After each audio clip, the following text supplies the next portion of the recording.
Saya Amelia Febrian, mahasiswa ilmu politik. Hari ini saya akan membahas sebuah momen transformatif dalam sejarah militer Indonesia periode 2005 hingga 2012. Bagaimana respon TNI terhadap tsunami Aceh 2004 mengubah paradigma dari operasi kontra insurgensi menjadi misi kemanusiaan dan fasilitator perdamaian. Periode 2005 hingga 2012 menjadi watershed moment yang tidak hanya mengubah wajah Aceh, tapi juga mendefinisikan ulang peran TNI dalam tatanan politik Indonesia pasca reformasi. Januari 2005 menjadi titik balik ketika TNI harus beralih dari adversary menjadi protektor bagi rakyat Aceh. Transformasi ini berlanjut hingga 2012 ketika stabilitas politik Aceh sudah terkonsolidasi penuh. Periode 2005 hingga 2012 sangat krusial. TNI yang sebelumnya ditakuti dalam 7 tahun berhasil membangun trust yang solid dengan masyarakat Aceh. Melihat keseluruhan dinamika yang telah kita bahas, mulai dari konteks pra-tsunami, respon darurat, hingga evolusi jangka panjang, sekarang kita dapat menarik kesimpulan analitis yang lebih komprehensif tentang makna transformasi TNI ini. Argumen utama saya adalah bahwa tsunami Aceh menjadi critical juncture yang memaksa TNI melakukan institutional adoption. Ini sejalan dengan teori yang dikemukakan oleh Rizal Sukma dalam artikelnya Indonesian Response to the Aceh Tsunami, bahwa bencana alam dapat menjadi katalis reformasi civil military relation. Tsunami mengubah kalkulasi strategis untuk semua pihak. GAM spontan menyatakan gencatan senjata dan kesediaan berkolaborasi dalam rekonstruksi, sementara pemerintah menyadari pentingnya menciptakan suasana damai untuk efektivitas disaster management. Transformasi ini berlangsung dalam 2 fase. Periode transisi 2005 hingga 2007 dengan doktrin humanitarian assistance dan peace facilitation, di mana TNI mengadopsi pendekatan dual track, bantuan dan diplomasi.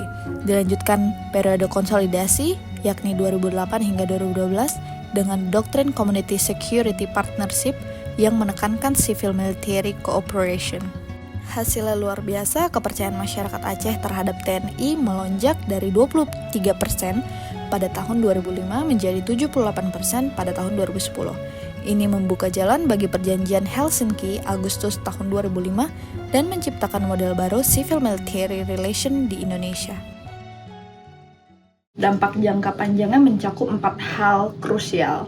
Pertama, pelucutan senjata GAM dan penarikan TNI berlangsung lancar tanpa hambatan. Kedua, mantan pemimpin GAM Irwandi Yusuf menjadi gubernur pada tahun 2007, menandai transformasi politik total. Ketiga, tidak ada gangguan dari oknum TNI sepanjang dari tahun 2005 hingga 2012, membuktikan keberhasilan reformasi militer. Keempat, Aceh menjadi model untuk respons TNI terhadap bencana berikutnya, membangun reputasi TNI sebagai professional disaster relief force. Periode 2005 hingga 2012 membuktikan bahwa krisis kemanusiaan dapat menjadi katalis perdamaian, mengubah paradigma militer dari security oriented menjadi humanitarian focus, dan membuka jalan bagi stabilitas politik berkelanjutan. Periode 2005 hingga 2012 membuktikan bahwa transformasi institusional dapat terjadi dalam time frame yang relatif singkat ketika didorong oleh momentum yang tepat. Yang paling penting adalah kesadaran kedua belah pihak bahwa konflik kekerasan akan menghancurkan proses peace building yang sudah dimulai sejak tahun 2005. Transformasi 2005 hingga 2012 ini membuktikan bahwa civil military relation di Indonesia mampu berevolusi secara revolusioner.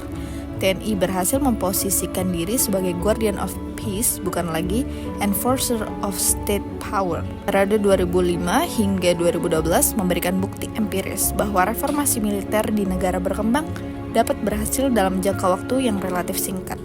7 tahun yang mengubah paradigma dari konflik menuju perdamaian berkelanjutan. Terima kasih atas perhatiannya.